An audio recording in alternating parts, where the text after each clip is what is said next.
ఫిబ్రవరి 21వ తారీఖున శ్రీమతి లతా గారి ఆధ్వర్యంలో గిరినార్ మహా యాత్ర వివరాల కోసం సంప్రదించండి.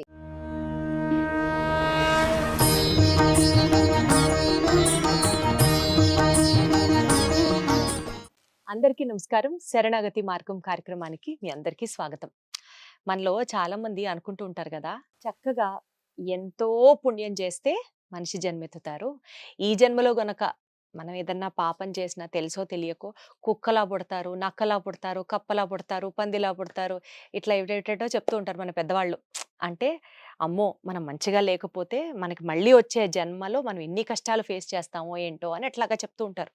కానీ కొంతమంది అంటారు, అసలు ఈ జన్మల థియరీ ఏమి ఉండదు, ఎవరికి తెలిసొచ్చు వచ్చే జన్మలో మనం ఏంటో, అసలు మనకి జన్మ అంటూ ఉంటుందో ఉండదో, ఒకటే లైఫ్, ఎంజాయ్ చేయాలి బిందాస్, రైట్ ఆర్ రాంగ్ పక్కన పెట్టేసి హ్యాపీగా ఎంజాయ్ చేయాలని కొంతమంది చెప్తారు. వీటిట్లో అసలు ఏది రైట్ ఏది రాంగ్? అంటే మనిషి చనిపోయిన తర్వాత మళ్ళీ జన్మ అనేది ఉంటుందా? ఉంటే మళ్ళీ మనిషి జన్మే ఉంటుందా? ఒకవేళ మనిషి జన్మే ఉంటే ఈ జన్మలో మనం ఏ వంశంలో అయితే పుట్టామో మరు జన్మలో కూడా అదే వంశంలో పుడతామా? ఇలాంటి చిన్న చిన్న డౌట్లు నన్ను ఈ మధ్య బాగా ఎక్కువ తొలిచేస్తున్నాయి. అడిగి తెలుసుకుందాం వైష్ణవ సాంప్రదాయ ప్రచారకురాలు పద్మజ రామానుజదాస్ గారిని. అమ్మ నమస్కారం. నమస్తే అండి. సో అమ్మ మీరు చెప్పండి, మనిషి జన్మ ముగిశాక మళ్ళీ జన్మ మళ్ళీ ఉంటుందా జన్మ లేదా? అసలు ఉంటుందా ఉండదా? తప్పకుండా ఉంటుంది. ఉంటుందా? ఎందుకంటే భగవద్గీతలో గీతాచార్యుడే చెప్పాడుగా, ఆత్మ నిత్యమైంది, జన్మ కర్మ చ మే దివ్యం యోవేతి తత్వతః అంటూ. నా యొక్క అవతారాలు అర్జున, నీ జన్మలు అనంతం అన్నాడు. అంటే జన్మలు అనంతం అంటే పుడుతూనే ఉన్నట్లుగా అర్థం. హ్మ్. ఆ జన్మలో ఆయన అర్జునుడుగా పుట్టాడు, ఈయన అవతరించాడు కృష్ణుడుగా, అంతేగా. అంటే అర్జునుడంతటి వాడికే జన్మలు తప్పలేదు అని అంటే అందరికీ జన్మలు ఉంటాయి. అంటే ఖచ్చితంగా. ఆఖరి జన్మే మానవ జన్మ. అలా అని కూడా ఏం చెప్పలేం. ఇప్పుడు 84 లక్షల జీవరాశులు, అందులో ఎంతో గొప్ప పుణ్యం చేస్తే మనుష్య జన్మ అనేది లభిస్తుంది. చాలా దుర్లభమైందండి, అంత మాత్రాన లభించదు. హ్మ్. దుర్లభమైంది మానవ జన్మ. అటువంటి దుర్లభమైన మానవ జన్మ మనం పొందినప్పుడు మరలా ఈ జన్మ అనేది లేకుండా జన్మరాహిత్యమైనటువంటి వైకుంఠానికి చేరే దిశగా అడుగులు వేయాలి గాని, ఎంతో చిన్నది జీవితం, దీన్ని మనం ఎంజాయ్ చేయాలి అనేటువంటి వాళ్ళకి మనం అసలు చెప్పలేం కూడా. ఒకటి మూర్ఖులతో వాదన అనవసరం అని చెప్పి అనవసరం. ఊరుకోవడమే మంచిది అనిపిస్తుంది. కానీ ఒక్కొక్కసారి అనిపిస్తుంది, వాళ్ళు ఎలా బాగుపడతారు చెప్పకపోతే? చెప్పాలి కదా! వినని వినకపోని చెప్పడం మన కర్తవ్యం అనిపిస్తూ ఉంటుంది. చూడండి, మనిషిగా పుట్టిన తర్వాత జన్మ లేకుండా మనం చూసుకోవాలి. ఖచ్చితంగా జన్మ అయితే ఉంటుంది. ఆత్మ నిత్యమైంది. అది ఎప్పటికీ కూడా ఎండింపబడదు, కాల్చబడదు, నశింపబడదు భగవద్గీతలో చెప్తారు. చెప్పారు. కాబట్టి ఆత్మ నిత్యమైంది. ఈ ఆత్మ అలా ఉండిపోదుగా, ఏదో ఒక శరీరాన్ని తీసుకుంటుంది. ఉదాహరణకి ఆత్మ ఎలా ప్రయాణం చేస్తుందో చూద్దాం. మీరు అడిగారు కదా, ఆత్మ చనిపోయిన తర్వాత, ఈ జీవుడు చనిపోయిన తర్వాత మళ్ళీ ఏమవుతాడు అని. జన్మ ఏమవుతుంది? శరీరం పడిపోయిన తర్వాత ఆ లోపల ఉండేటువంటి ఆత్మ ఎంత సూక్ష్మంగా ఉంటుందంటే, మన తల వెంట్రుక తీసి ఒక తలం మీద గనక మోపినట్లయితే ఎంత ప్రదేశం వస్తుంది? హ్మ్. అతి సూక్ష్మమైనటువంటి ప్రదేశం. ఆ వెంట్రుక మోపినటువంటి స్థలాన్ని 100 భాగాలు చేసి ఒక భాగం తీసుకొని, అబ్బా! దాన్ని 100 భాగాలు చేసి ఒక భాగం తీసుకొని, దాన్ని 10 భాగాలు చేసి ఒక భాగం తీసుకుంటే మనం చూపించలేం కూడా. అతి సూక్ష్మాతి సూక్ష్మమైనటువంటి పరిమాణంలో ఉంటుంది ఆత్మ. హ్మ్. అటువంటి ఈ ఆత్మ తన ప్రయాణం మరలా ఇంకొక శరీరంలోకి ఎలా చేస్తుంది అంటే, ఉపనిషత్తుల్లో పంచాగ్ని విద్య అనేటువంటి ద్వారా మనకు చెప్తారు. బ్రహ్మ విద్యలు కూడా ఉన్నాయి, 36 బ్రహ్మ విద్యలు ఉన్నాయి ఉపనిషత్తుల్లో. బ్రహ్మని ఉపాసించడం, భగవంతుణ్ణి చేరుకునేటువంటి మార్గం. అందులో భాగంగా ఉపనిషత్తుల్లో ఈ పంచాగ్ని విద్య కూడా చెప్పారు. ఈ పంచాగ్ని విద్య ఏం చెప్తుంది అంటే, ఈ జీవుడు శరీరం చాలించిన తర్వాత ఆ ఆత్మ అతి సూక్ష్మంగా ఉంటుంది కదా, నరకానికి వెళ్ళినా గాని యాతనా శరీరం అని తీసుకొని వెళుతుంది. అక్కడ ఆ జీవుడి ఖాతాలో పాపం అయిపోయేంత వరకే అక్కడ ఉంటుంది. నరకంలో హమేషా కేలియా అన్నట్లుగా ఎప్పటికీ అక్కడ ఉండిపోదు. హ్మ్. పాపం అయిపోయిన తర్వాత మరలా ఇక్కడికొచ్చేస్తుంది. ఈ లోకంలో ఏదో ఒక రూపాన్ని తీసుకుంటుంది, ఒక శరీరాన్ని తీసుకుంటుంది. అది ఏం శరీరము అంటే, ఆ పాపం చేసి నరకానికి వెళ్ళినప్పుడు యాతన శరీరం అని వస్తుంది. ఆ శరీరాన్ని అక్కడ ఖాతాలో మన పాపం అయిపోగానే వాళ్ళు ఇక్కడ పంపించేసేటప్పుడు అక్కడ ఉండేటువంటి రాక్షసులు ఆ శరీరాన్ని తినేస్తాయి, యాతనా శరీరాన్ని. అప్పుడు చాలా సూక్ష్మాతి సూక్ష్మమైనటువంటి, మనం అనుకున్నాం కదా, ఆత్మ అంతటి సూక్ష్మ రూపంలో ఉంటుంది. ఈ గాలిలో తేమ కత్తుకుపోయి ఉంటుంది. హ్మ్. ఆత్మ అంత సూక్ష్మంగా ఉంటుంది కదా, గాలిలో ఉన్న తేమ తేమకి కత్తుకుపోతుంది. ఎత్తుకుపోతుంది. అతుకుపోయిన తర్వాత సూర్యుడు తన యొక్క సూర్య కిరణాల కారణంగా ఈ తేమను తనలోకి తీసేసుకుంటాడు. ఓకే. కిరణాల్లోకి చేరుతుంది. తేమతో కూడిన ఆత్మ. ఆత్మ సూర్య కిరణాల్లోకి చేరి సూర్యుడు తన కిరణాల ద్వారా దాన్ని మేఘంలోకి ప్రవేశపెడతాడు. ఓహో! మేఘంలోకి వెళుతుంది.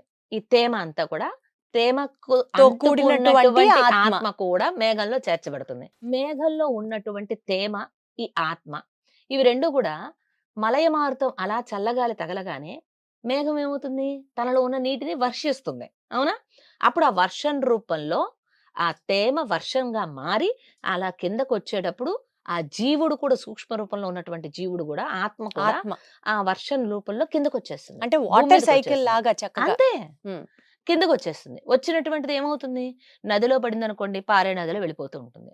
అదే ఎడారిలో పడితే ఇంకిపోతుంది. అదే సముద్రంలో పడితే ఉప్పు నీరుగా అయిపోతుంది.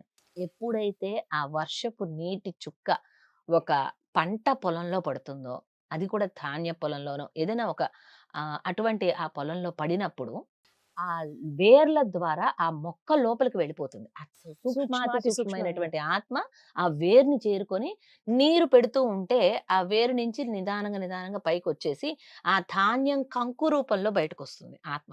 ఆ కంకు రూపంలో ఉన్నటువంటి ఆ ఆత్మ ఆ ధాన్యం ఎవరైతే వండుకొని తింటారో ఆ పురుషుడిలోకి వెళుతుంది. ఆ పురుషుడిలోకి శుక్లం రూపంలో చేరుతుంది. మైథునం ద్వారా ఆ శుక్లం రూపంలో ఉన్నటువంటి ఆ ఆత్మ ఆ పురుషుడి నుంచి స్త్రీలోకి చేరుతుంది. స్త్రీ గర్భంలోకి చేరుతుంది.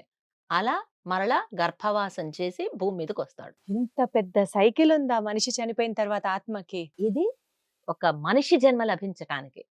ఇలాగే మీరన్నట్లుగా పిల్లిగానో, నక్కగానో, బల్లిగానో, పందిగానో, కుక్కగానో ఏదో ఒక రూపం రావచ్చు. అయితే మనం బాగా పుణ్యం చేసుకుంటే మరలా మనుష్య జన్మ లభిస్తుంది. లేదా పాపం చేస్తే ఆ పాపం చేసేటువంటి ఆ మోతాదులను బట్టి మనకొక చెట్టుగానో, పుట్టగానో ఇలా కూడా రూపాలొస్తూ ఉంటాయి.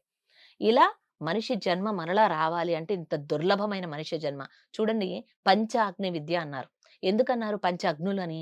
ద్యౌ అంటే ముందుగా ఉపనిషత్తుల్లో పంచాగ్ని విద్య అని దీనికి ఎందుకు పేరు పెట్టారంటే, పంచ అగ్నుల ద్వారా సూక్ష్మ రూపంలో ఉన్నటువంటి ఆత్మ ఒక మనుష్య శరీరాన్ని ధరించడానికి ఈ 5 అగ్నుల్ని తోడుగా క్రాస్ తీసుకుంటుంది. చేసేస్తుంది. ఆ!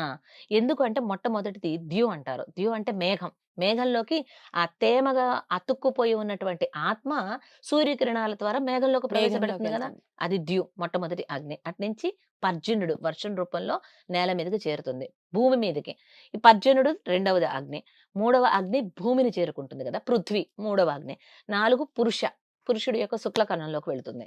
అక్కడి నుంచి యోషితుహు అంటారు. స్త్రీలోకి చేరుతుంది. ఇలా పంచ అగ్నులని దాటుకొని ఇలా పంచాగ్ని విద్య ద్వారా శరీరాన్ని విడిచినటువంటి ఆత్మ తిరిగి మనుష్య శరీరం ధరించడానికి ఇంత ప్రాసెస్ ఎంత దుర్లభం చూసారా?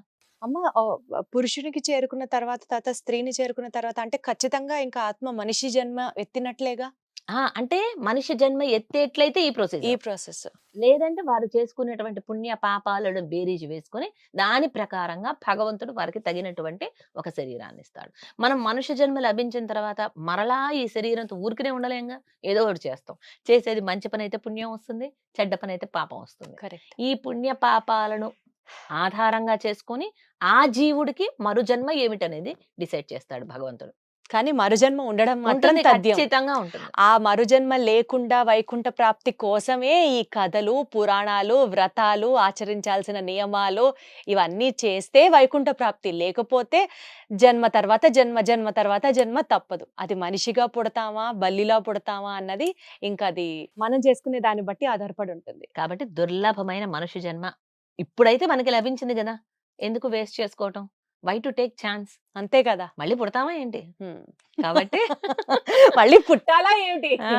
మళ్ళీ పుట్టాలా ఏమిటి? అది కరెక్టే. మళ్ళీ పుట్టాలా ఏమిటి? కాబట్టి ఉన్న జన్మని వృధా చేసుకోకుండా చక్కగా భగవత్ చింతనలో, భగవత్ ధ్యానంలో మనం గడిపినట్లయితే పునర్జన్మ అనేది లేకుండా ఉంటుంది. సో టు ఆల్ ఎవరైతే మళ్ళీ జన్మ అనేది ఉండదు, ఇవన్నీ కథలు మాత్రమే, మనకున్న ఒక్క జిందగీని బిందాస్గా హాయిగా గడపాలి అని అనుకోవడానికి హాయిగా ఎంజాయ్ చేస్తూ భగవన్ చింతనలో కూడా గడుపుతూ మంచి కార్యక్రమాలు చేయడానికి ఈ యొక్క ఉత్తమమైన మానవ జన్మని కనుక మీరు వాడుకున్నట్లయితే ఖచ్చితంగా మరో జన్మ అనేది ఉంటుంది. ఇది మీరు నేను అనుకునేది కాదు, సాక్షాత్తు భగవద్గీతలో శ్రీకృష్ణ పరమాత్మే స్వయంగా చెప్పినటువంటి మాట. సో ఇంక ఇంతకు మించిన ఆధారాలు ప్రూఫ్ల కోసం వెతుకుతూ టైం వేస్ట్ చేసుకోకుండా జన్మ ఉంటుంది కాబట్టి better be careful and better మంచి పనులు చేస్తూ దైవ చింతనలో గడపమని ప్రార్థన. ధన్యవాదాలు. ఇంకొక చిన్న సస్పెన్స్ లో పెడుతూ నెక్స్ట్ ఎపిసోడ్ లో జన్మ లేకుండా ఏం చేయాలో చూసుకుందాం. ఓకే. జన్మ ఉంటుంది ఖచ్చితంగా, ఏం చేస్తే మళ్ళీ జన్మించిన అవసరం లేదు అది కూడా చూద్దాం. నెక్స్ట్ ఎపిసోడ్ లో మాట్లాడుకుందాం. అందాక ధన్యవాదాలు. సర్వం సర్వం శ్రీకృష్ణ శ్రీకృష్ణ అర్పణమస్తు. అర్పణమస్తు.